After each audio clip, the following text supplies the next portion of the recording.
기도와 전도와 봉사의 직분이라는 제목으로 하나님 말씀을 증거하겠습니다. 최근 혼인 건수가 37년 만에 최대 폭으로 감소했다는 조사 결과가 나왔습니다. 많은 대한민국의 20, 30대 젊은이들이 치솟는 물가, 등록금, 취업난, 집값 등으로 인해서 연애와 결혼을 포기하고 결혼을 하더라도 출산을 미루는 일들이 벌어지고 있습니다. 우리는 이러한 사람들을 가리켜서 산포 세대라고 합니다. 이와 비슷한 용어로 일본에서는 사토리 세대라는 말이 있습니다. 사토르라는 말은 원래 깨닫다는 의미인데 젊은 사람들이 마치 심오한 도를 깨달은 사람들처럼 욕망을 억제하며 산다는 것을 보고 사토리 세대라고 했습니다. 그렇지만 사실은 뭘 해도 안 된다는 생각에 체념하고 포기한 세대, 그거를 득도한 세대, 그래서 사토리 세대라고 하는 것입니다. 우리나라의 이 산포 세대, 연애, 결혼, 출산, 연애, 결혼, 출산, 이 세 가지를 포기했는데 이제 이 말이 오포 세대로 확장되었습니다. 오포 세대란 연애, 결혼, 출산뿐만 아니라 집도 포기하고 경력도 포기한 세대를 말합니다. 오포 세대란 말은 다시 7포 세대로 확장되었습니다. 7포 세대란 연애, 결혼, 출산, 집, 경력뿐만 아니라 희망도, 취미도, 인간관계도 다 포기한 세대를 말합니다. 게다가 최근에는 N포 세대란 말까지 나왔습니다. N이란 말은 미지수라는 것들, 온통 다 5만 가지를 다 포기한 세대, 그래서 N포 세대라고 한다고 합니다. 슬픈 일이죠. 뉴스에 보니까 국민소득은 3만 불 시대를 이제는 맞이한다고 하는데, 그러면 더 행복하고 더 나은 삶이 될 거라고 우리는 생각을 했습니다. 그런데 그렇지 않은 것 같습니다.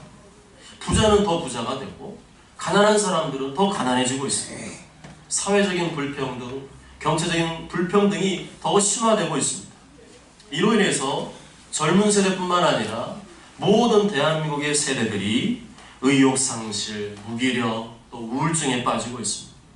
2017년에 작년에 정신질환으로 치료받은 환자가 170만 명을 넘어섰고 이들이 쓴 진료비만 무려 1조 4,317억 원이라고 합니다. 심각한 문제죠. 사람들이 전부 다 정신질환, 우울증에 빠져 있습니다. 성경에도 그런 사람들이 나옵니다. 예수님을 3년간 따라다녔는데 이 제자들도 의욕을 상실했던 때가 있었습니다. 무기력과 우울증에 빠졌던 때가 있었습니다. 예수님께서 이 땅에 오셔서 권위 있는 교훈으로 백성들을 가르치시며 수많은 기사와 표적을 일으키시며 이제까지 보지 못한 완전한 센세이션을 일으키셨는데 그 예수님이 하루아침에 십자가에서 처형당하셨기 때문입니다. 저희들은 의아했습니다. 예수님을 잡아 죽이려는 사람들 향해서 예전처럼 하나님의 기사와 표적을 행하시면 한 번에 끝날 일인데 왜 그렇게 하지 않으셨을까? 베드로는 예수님의 깊은 뜻을 헤아리지 못한 채 예수님을 잡으러 온 대제사장의 종 말고의 귀를 단칼에 쑥, 아마 제가 볼 때는 어부였으니까 회칼이었을 거예요. 사시미 치는 회칼로 귀를 사시미 치듯이 쌩 하고 베어버렸습니다. 웃으면 안 되는데, 그죠? 심각한 건데. 이때 예수님께서 말고의 귀를 고쳐주시면서 이런 말씀하셨습니다. 네 칼을 도로 칼집에 꽂아라. 칼을 가지는 자는 다 칼로 망하느니라. 너는 내가 내 아버지께 구하여 지금 12군단 더 되는 천사를 보내시게 할 수 없는 줄로 아느냐? 내가 그럴 만한 능력이 없어서 못하는 게 아니라 일부러 안 한다는 겁니다. 지금이라도 12군단, 그 당시의 군단이면 한 6천 명 정도 된다고 합니다. 그 아주 많은 천사를 동원해서 지금 나를 죽이려는 무리들을 즉결 처단할 수 있었다는 것입니다. 12군단 더 되는 천사들은 누가복음 2장 13절에 보면 호련히 수많은 천군이 그 천사들과 함께 하나님을 찬송하여 이르되라고 되어 있는 것으로 보아서 아주 많은 천사를 말합니다. 계시록 5장 11절과 다니엘서 7장 10절에서도 천사들의 수가 만만이요 천천이라고 표현합니다. 그만큼 우리가 상상을 초월할 정도로 굉장히 많은 천사들이 존재하고 있고 그 천사들을 두려서 언제라도 그 능력을 행하실 수가 있다는 것입니다. 그래서 우리는 착각하지 말아야 됩니다. 하나님이 힘이 없어서 우리를 못 도와주는 것이 아닙니다. 지금이라도 천사를 부려서 우리를 도와주려고 하시면 얼마든지 도와줄 수가 있습니다. 그런데 그렇게 하는 것이 하나님의 뜻이 아니기 때문에 일부러 안 하신다는 것이죠. 무력을 사용하고 힘을 사용해서 상대방을 굴복시키는 방법은 하나님의 방법이 아니라는 것입니다. 억지로 강제로 굴복시키는 비인격적인 방법은 하나님의 방법이 아니라는 것입니다. 반대로 하나님 말씀에 일부러 순종 안 하고 일부러 복종 안 하는 사람도 마찬가지입니다. 이리저리 머리 굴리고 저항하고 거부하고 대적하여 하나님의 뜻을 거역하는 건 역시 하나님의 방법이 아닙니다. 알고 보면 방향만 다를 뿐이지 둘 다 자기 힘으로 자기 능력으로 문제를 해결하겠다는 것입니다. 내 힘으로 너를 굴복시킨다. 반대로 나는 네 말을 절대 안 들을 거야. 피정파장인 거죠. 수준이 고만고만한 겁니다. 그러니까 결론이 안 나고 맨날 싸우고 다투게 되는 겁니다. 예수님께서는 칼과 무력으로 상대방을 제압하려 했던 베드로를 향해 이렇게 말씀하셨습니다. 내가 만일 그렇게 하면 이런 일이 있으리라는 성경이 어떻게 이루어지겠느냐 하시더라. 그렇게 하면 성경이 이루어지지 못한다는 겁니다. 하나님 아버지의 뜻이 이루어져야 되는데 그렇게 내가 무력을 쓰고 힘을 써서 상대방을 제압하면 그런 성경 말씀과 어긋난다는 겁니다. 그렇게 알 수 있지만 그럴 능력이 충분히 있지만 나도 하나님 아버지의 말씀에 순종하는 방식으로 일을 한다는 것입니다. 예수님은 스스로를 제한하셨습니다. 성경 밖으로 넘어가지 않으셨습니다. 말씀을 어기면서 하나님 뜻을 이루려는 것은 불법이라는 것입니다. 뭐든지 하나님 말씀 안에서 순종해야 하나님의 뜻이 이루어진다는 것입니다. 그럼 구체적으로 우리에게 보여주신 하나님의 방법은 무엇입니까? 성경이 제시하고 있는 성경적인 방법은 무엇입니까? 그것은 십자가입니다. 십자가에서 죽으시는 방법, 고통을 당하시고 피 흘리시고 희생하시는 방법입니다. 예수님은 똑똑하고 지혜로운 사람들이 볼 때 가장 미련하고 어리석은 방법을 택하였습니다. 십자가는 너 어디 한번 죽어봐가 아니라 내가 죽는 하였습니다. 적당히 거짓말 쳐서 이리저리 피해가는 방법 택하지 않으시고 적당히 말씀 어겨가면서 내 뜻과 욕심을 이루는 방법 택하지 않으시고 오로지 하나님 말씀대로 순종하기 위해 희생하고 죽는 방법을 택하셨습니다. 이것이 우리에게 보여주신 하나님의 방법이요 복음의 비밀입니다. 힘과 무력을 사용해서 얼마든지 상대방 굴복시킬 수 있습니다. 위협하고 협박해서 몰아붙여서 상대방을 복종시킬 수 있습니다. 그러나 그것은 도리어 십자가 복음을 회방하는 일입니다. 시간이 더디고 오래 걸려도 사랑하고 용서하고 희생하는 방법. 시간이 더디고 오래 걸려도 상대방의 마음을 자연스럽게 움직이고 감동시키는 방법이 예수님이 우리에게 보여주신 방법이었습니다. 참으로 속 터지는 방법이었습니다. 참으로 답답한 방법입니다. 너무나 불편하고요. 우리의 체질상 안 맞는 방법입니다. 그러나 그 방법만이 한 영혼을 구원하고 살리는 방법임을 보여주셨습니다. 예수님은 그렇게 사람들을 대하시고 그렇게 전도하셨습니다. 예수님이라고 하면서도 죄다 세상적이고 인간적이고 반십자가적인 방법으로 사는 사람이 얼마나 많습니까? 이해하고 용납하고 수용하기보다는 상대방의 잘잘못만 따지며 옳고 그르냐 하면서 공격하는 경우가 얼마나 많습니까? 그것은 세상 사람들도 다 하는 방법입니다. 아직도 나는 그 방법이 옳다고 고수하고 있다면 죄송한 얘기지만 덜 익은 겁니다. 아직 복음의 진가를 모르는 거예요. 계속 그 방법으로만 사람을 대한다면 내 마음에는 평안도 없고 내 머릿속은 항상 복잡할 것입니다. 어떤 사람이 평안을 누리며 살아가는가? 어떤 사람이 마음의 여유를 누리며 정말 신앙생활을 즐기며 살아가는가? 십자가에서 철저히 죽은 사람입니다. 예전에 나는 죽었고 예수님만 드러나기를 바라는 사람입니다. 사랑과 용서와 희생의 삶을 살기 위해 오늘도 기도하며 노력하는 사람입니다. 그런 사람이 가득한 교회, 그런 사람이 가득한 가정은 얼마나 행복할까요? 너부터 그렇게 해. 그렇게 하면 아무 일도 안 일어날 것입니다. 오히려 갈등만 더 심화될 수 있습니다. 내가 먼저 그런 사람이 되기를 힘써야 됩니다. 상대방이 바뀌고 변화되기를 기대하기보다는 내가 먼저 그런 사람이 되는 것이 예수님의 십자가의 복음인 줄 믿습니다. 아멘. 내가 그렇게 살아가면 드디어 하나님이 나시겠습니다. 그 전에 내가 하고 내가 열심을 내고 내 힘과 능력으로 할 때는 하나님이 안 나타났는데, 내가 철저히 죽어지고 낮아지고 그 십자가의 희생길을 걸어갈 때 그때 하나님이 나타나기 시작하십니다. 내가 이렇게 순종하면 할수록 하나님이 은혜와 복을 자연스럽게 내려주는 것을 경험하게 됩니다. 그때부터는 상대방이 어떠하든지 나는 하나님과 하나가 되어서 늘 행복한 삶을 누릴 수 있게 됩니다. 아멘. 베드로는 예수님께서 십자가에서 죽으시자 모든 의욕이 상실되었습니다. 예수님이 능력으로 이 땅을 정복하는 방법을 원했거든요. 그런데 그게 아니었거든요. 예수님이 죽어버렸습니다.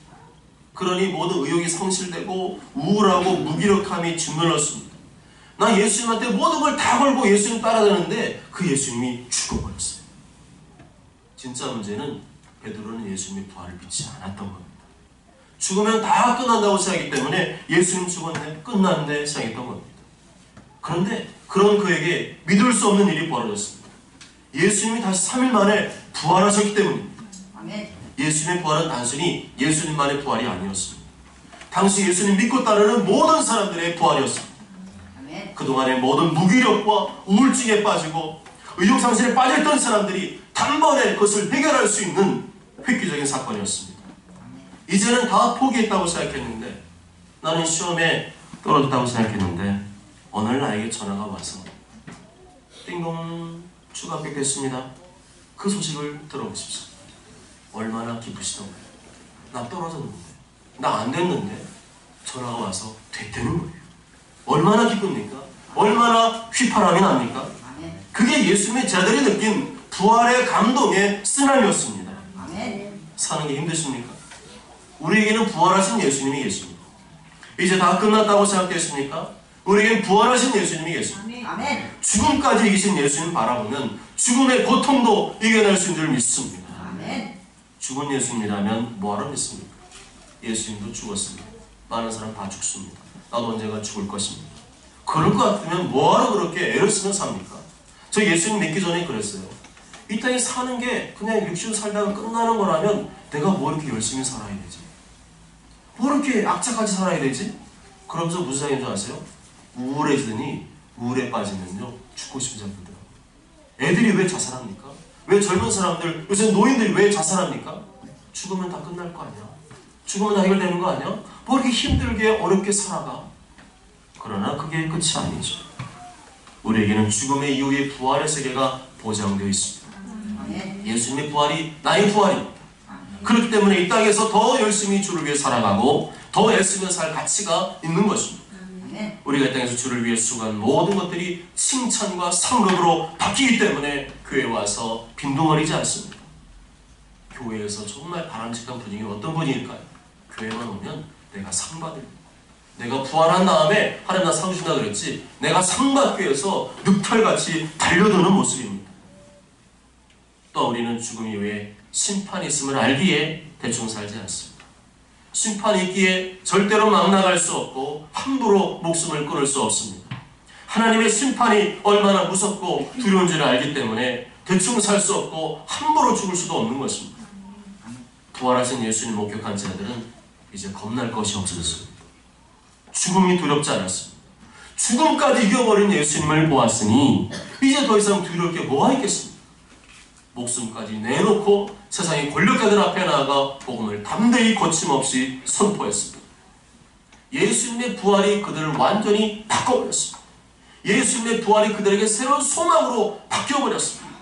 예수님의 부활이 그들로 하여금 내가 뭘 위해 살아야 되는지 그 확실한 소망과 이유가 되었던 것입니다. 여러분 부활을 믿으십니까? 아멘. 부활 믿으십니까? 아멘. 그러면 낙심과 좌절은 어울리지 않습니다. 부활을 믿는 자에게는 항상 소망이 있습니다. 나는 죽어도 산다. 나는 죽어도 산다. 아멘. 네가 날 그렇게 괴롭히고 죽이려고 해도 내가 주님의 말씀 따라 내가 죽는 거지 네가 죽으라 죽는 건 아니다. 내가 십자가에서 죽으신 예수님 바라보며 내가 이 생을 죽는다. 내가 힘없어 죽는 게 아니라 내가 예수님 그렇게 하기를 원하시니까 내가 그 뜻에 따라 죽는 길로 나아간다. 그러나 너는 절대 날 죽이지 못한다. 죽은 다음에 영원한 부활이 나에 있기 때문에 네가 날 죽여도 절대로 죽이지 못한다. 일상의 그 무엇도 심지어 죽음까지도 날 어떻게 할 수 없습니다. 그것이 확실하니까 복음을 전하다가 순교하는 사람들이 있었던 것이 아니겠습니까? 그들은 예수님 말씀에 귀를 쫑긋 세웠습니다. 그전에도 예수님 말씀에 쫑긋 세웠던 사람이지만 이제는 더욱 쫑긋 세웠습니다. 왜요? 죽음을 이겨버린 분이 와서 분명히 죽었는데 죽음을 이겨버린 분이 와서 말씀하시는데 어떻게 그 말씀을 안 들을 수 있겠습니까? 만약에요, 이건 예입니다. 제가 죽었는데 다시 살아났어요. 그래서 말을 해요. 그럼 예전에 말하던 것과 무슨 차이가 있을까요? 확실한 차이가 있겠죠. 분명히 죽었는데 부활하신 분이 와서 말을 하니까 그 말은 이제는 안 들을 수가 없는 겁니다. 그분이 무슨 말씀하셨습니까? 핵심이 무엇입니까? 성령의 권능을 받아라. 아멘. 오직 성령의 권능을 받아라. 아멘. 잠시의 부활의 기쁨과 감격, 그걸로 못 산다는 거예요. 그건 잠시 한꺼번이고 그 감격, 그 기쁨을 항상 누리며 살기 위해서는 반드시 성령의 권능, 성령의 충만을 받아야 된다는 것입니다. 저들은 성령의 권능을 받을 때까지 오로지 기도에 집중하였습니다. 다른 건 다 집어치우고 기도에만 전념했습니다. 왜 그랬습니까? 죽음을 이겨버린 예수님이 와서 말씀했는데 그 말을 안 들을 수가 있어야죠. 그것이 12절부터 15절까지의 말씀입니다. 그들은 마가의 다락방에 모였습니다. 뭐 있다고요? 모였습니다. 모여야 됩니다. 모여야 됩니다. 모이기를 패하는 것, 모이기를 싫어하는 것은 교회를 파괴하는 사단의 가장 강력한 전략입니다. 다락방에 몇 명이나 모였다고요? 120명이나 되는 사람이 모였습니다. 적은 숫자가 아니죠. 120명이 되는 많은 사람이 모였습니다. 그것으로 볼 때 마가는 부자였던 것 같아요. 부자 되십시오. 아멘. 그렇지만 성경적인 부자 되십시오. 아멘. 말이 다락방이지 지금의 한 60평 정도 되는 그러한 방이었던 것 같아요. 부자라고 다 하나님 기뻐하느냐? 아니에요. 마가처럼 자신의 재산과 공간을 하나님과 복음을 위해 기꺼이 제공하는 부자가 성경이 말하는 부자가 아니겠습니까? 아멘. 마가는 자신의 집에 있는 넓은 방을 기꺼이 기도하도록 예배하도록 제공을 해 주었습니다. 아멘. 어쩌면 많은 사람들이 와서 마음껏 기도하고 예배할 수 있도록 일부러 넓은 집을 구했는지도 모르겠습니다. 여하튼 성경적인 부자는 주를 위해 과감히 헌신할 수 있는 부자입니다. 그런 부자가 있었기 때문에 초대교회가 힘있게 성장할 수 있는 줄 믿습니다. 아멘. 기도한 사람 명단을 보니까 11명의 제자와 함께 여자들과 예수님 육신의 어머니 마리아, 예수님 육신의 아우들, 그리고 예수님 따르던 사람들이었습니다. 그들은 다 일꾼이었습니다. 그들은 충분히 지금 당장이라도 직분자로 세울 수 있을 만한 사람들이었습니다. 근데 그들의 첫 번째 사역은 무엇이었습니까? 첫 번째 사역은 기도였습니다. 14절 다 함께 읽어보십니다. 14절 시작. 여자들과 예수의 어머니 마리아와 예수의 아우들과 더불어 마음을 같이하여 오직 기도에 힘쓰더라. 아멘. 뭐든지 순서가 있습니다. 일본 사람들은 매뉴얼주의입니다. 매뉴얼대로 안 하면 절대 안 합니다. 여러분이 일본에 가서 왜 그렇게 해? 이렇게 야매로 해? 그러면요. 야매. 다메데스. 야매와 다메데스. 야매는 안 돼. 여기 매뉴얼대로 해야 돼. 아주 깝깝할 정도로 매뉴얼대로 안 하면 절대 일 안 합니다. 그래서 한국 사람이 거기 갔다가 돌아오는 이유가 얘네들은 매뉴얼대로만 해야 되는데 난 답답해서 못 하겠어.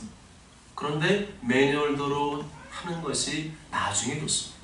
그때 야매로 하면 그때는 좋은데 나중에는 그 부실한 뭔가가 터지게 돼 있거든요. 순서 없이 일이 진행되면 진행은 되지만 뭔가 자꾸만 땜빵을 해야 됩니다. 엉망진창 뒤죽박죽이 됩니다. 왜 내 인생이 엉망진창 뒤죽박죽인 것 같은가? 순서를 따르지 않았기 때문입니다. 제일 먼저 직분자가 해야 될 순서가 무엇입니까? 기도였습니다. 직분은 폰도 아니고 직분은 명예도 아닙니다. 직분을 받았는데 기도하지 않는다면 스스로, 제가 말하기 전에 저는 그런 말 잘 못하니까 스스로 직분을 반납해야 된다고 생각을 합니다.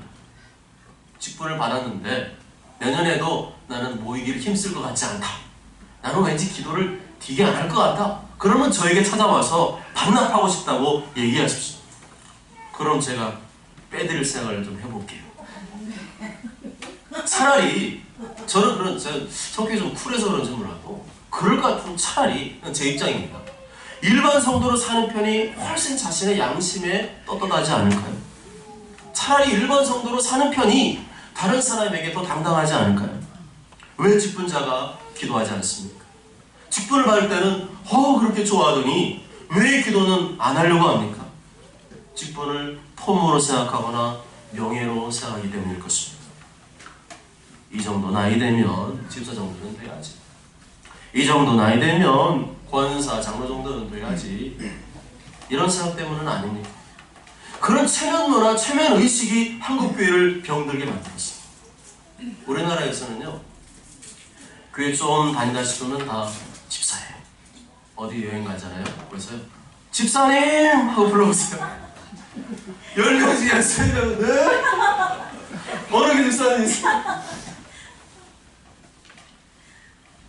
정말 교회로부터 받은 자신의 직분을 잘 수행하는 분은 존경하고 칭찬해야 됩니다. 더 잘할 수 있도록 배려해주고 무대를 열어주셔야 돼요. 그런데 도리어 본이 안 되고 교회에 어려움을 주는 직분자가 있다면 어떻게든 깨닫고 돌이키도록 해줘야 됩니다. 직분자는 말 그대로 직분을 감당하는 자입니다. 직분을 들고 다니는 사람이 아니라 직분을 감당하는 사람이에요. 그리고 직분자의 첫 번째 사명은 기도입니다. 우리 교회는 그런 사람이 한 사람도 없습니다만 그렇지 않을 수도 있어요. 그렇지만 여러분은 기도 안 하는 직분자를 보신 적이 있습니까? 혹시 그런 직분자를 보신다면 어떤 생각이 드시던가요? 한심하다는 생각이 들지 않습니까? 저럴 거면 뭐하러 직분 받았어? 기도도 안 하면서 뭐하러 직분 받았어? 이런 생각 안 드세요? 그거는 이제 일반 성도들이 그렇게 생각한다는 거예요. 직분 있는 사람들은 서로가 기도 안 하니까 그런 말 잘 못하지만 자기 직분자 아닌 사람은 당당하게 뭐하러 직분 받았어? 기도도 안 하면서. 저런 사람에게 직분 주신 목사님은 또 뭐야? 그런 생각이 들지 않습니까? 그런데 그 내가 손가락 든 사람이 바로 나일 수 있다는 사실.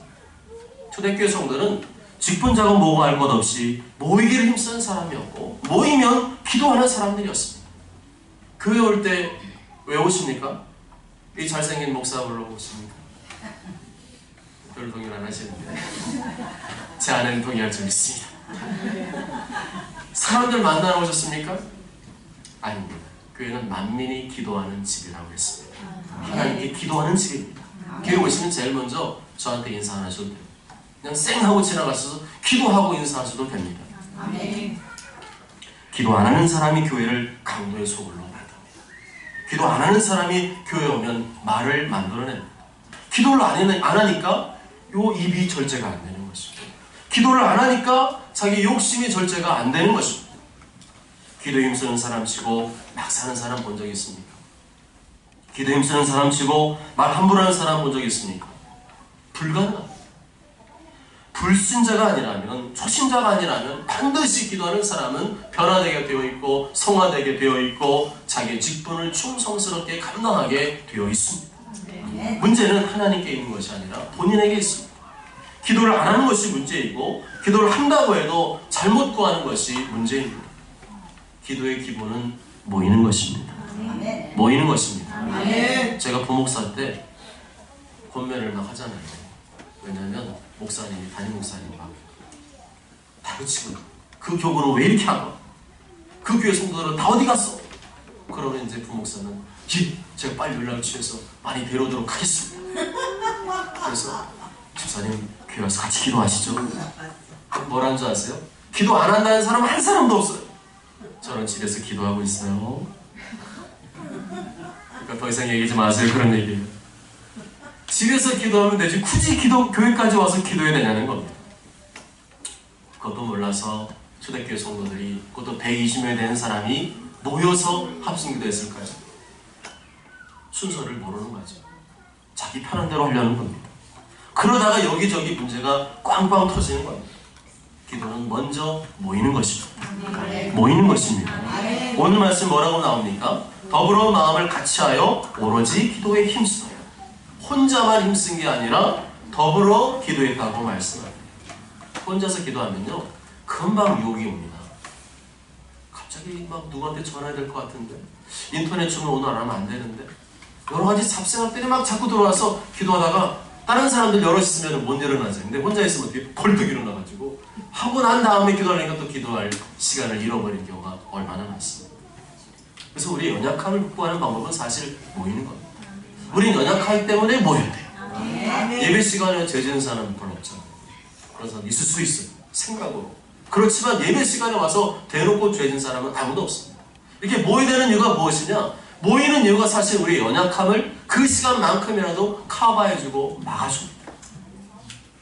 같은 장소, 같은 시간에 모여서 기도할 때 하나님이 기뻐하시고 성령님을 더 강력하게 부어준 줄 믿습니다. 그런데 또 한 가지 문제는 기도하기 모이기는 모였는데 마음을 같이 하지 않는 겁니다. 기도 인도를 해본 사람은 알아요. 찬양 인도 해본 사람은 압니다. 구역 예배나 추도 예배 인도해본 사람은 압니다. 모이기는 모였는데 기도할 마음도 없고 예배할 마음도 없는 사람을 인도한다는 게 얼마나 힘든 줄 아십니까? 여러분 아십니까? 해본 사람은 안 되니까요. 불신자라면 그냥 불신자니까. 초신자라면 초신자니까 하고 이해를 하고 지나가는데, 신앙생활도 오래 하고 교회 직분자인데 별로 아프지도 않으면서 기도와 예배에 마음을 같이 하지 않고 집중하지 못하고 있다면 이것만큼 김 빠진 일이 없습니다. 2019년도에는 단 한 사람의 직분자도 모이기를 피하는 자가 없으시길 바랍니다. 교회 모든 공예배 내가 개근하겠다는 마음으로 모이기를 힘쓰고 모이면 기도함으로 성령의 권능을 받는 충성된 직분자들이 다 되시길 바랍니다. 직분자의 두 번째 사역은 봉사입니다. 25절 다 함께 읽어보십니다. 25절 시작. 봉사 및 사도의 직무를 대신할 자인지를 보이시옵소서. 유다는 이 직무를 버리고 제 것으로 갔나이다 하고. 아멘. 직분자는 일하는 자들입니다. 성도가 노는 꼴은 봐줄 수 있어도 직분자가 노는 꼴은 봐줄 수 없습니다. 이 말은 성도는 놀아도 된다는 소리는 아니죠. 직분을 맡겠다고 한 이유도, 직분자로 세워준 이유도 교회에서 봉사하라고 세운 것입니다. 그런데 자신의 본분을 망각하고 교회에 쉬러 온 사람, 놀러 온 사람, 사람 만나러 온 사람, 예배만 드리러 온 사람은 직분자가 아닙니다. 직분자는 일하는 사람이고 봉사하는 사람입니다. 땀 흘리고 수고하는 사람이 직분자입니다. 내가 교회 직분자인데 교회를 위해서 하는 게 없다. 직무유기입니다. 세상 같으면 난리가 나요. 아니, 당신이 대리인데, 당신이 과장인데, 당신이 부장인데 아무 일도 안 해? 이 사람이고 말도 안 되는 사람이네. 하지 않겠어요. 근데 교회에서는 왜 그게 안 통합니까? 교회 직분도 일 더 잘하라고 준 것인 줄 믿습니다. 그런데 그런 이유는 있겠죠. 교회는 월급 안 주니까. 교회는 월급 안 주니까 일 안 한다? 사건이죠. 돈밖에 모르는 거죠. 돈만 바라고 대가만 바라는 직분자는 세상에 찌든 때부터 먼저 빼야 됩니다. 교회는 받는 곳이 아니라 주는 곳인 줄 믿습니다. 우리 교회는 다른 교회보다 뭘 많이 챙겨줘. 우리 교회 진짜 그래요.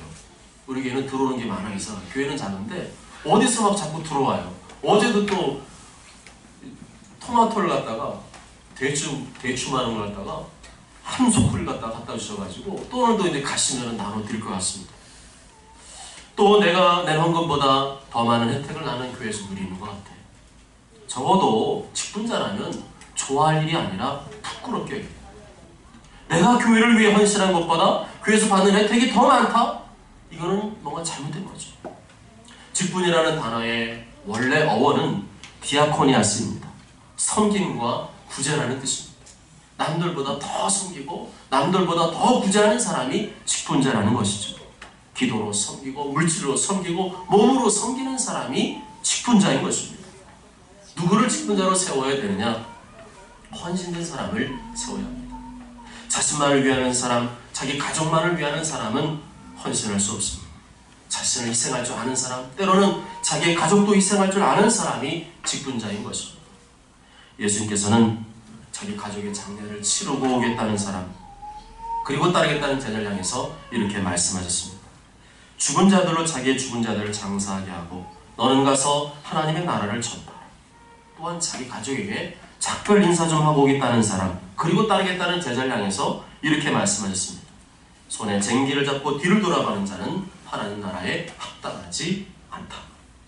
자기 가족을 돌아보는 것은 성도의 당연한 의무입니다. 디모데후서 5장 8절에서도 자기 가족을 돌아보지 않는 사람은 배교자와 같고 불신자보다 더 악한 자라고 했습니다.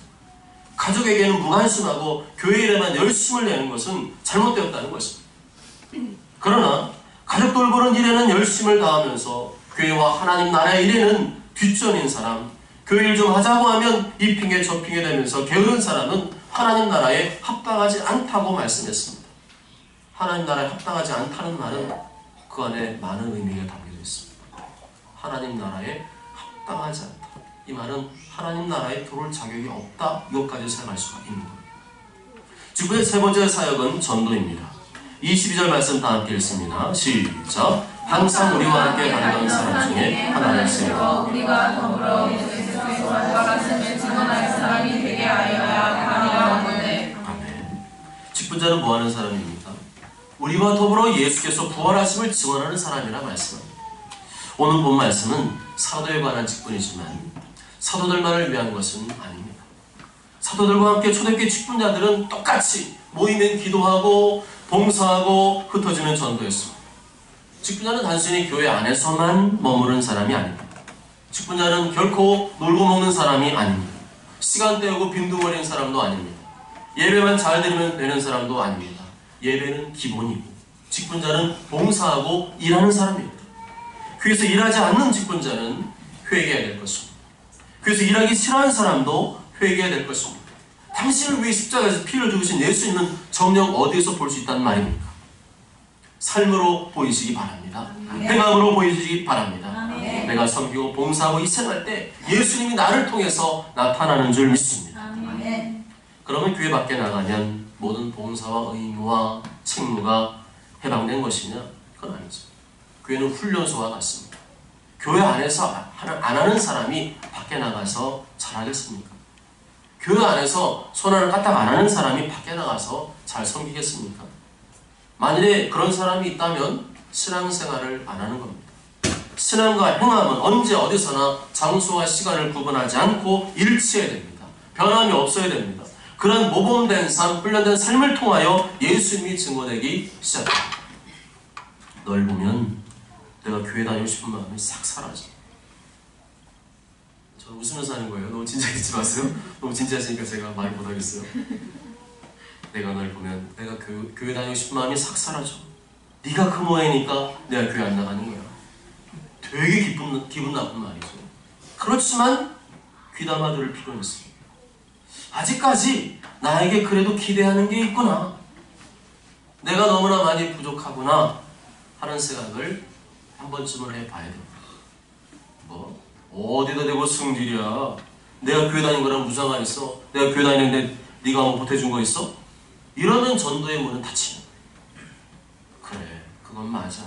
내가 부족한 게 사실이야. 내가 더 노력하고 기도할게 하면 전도의 문이 열리는 거예요. 겸손함으로 상대방이 하는 말을 들으시기 바랍니다. 온유함으로 받으실 수 있기를 바랍니다.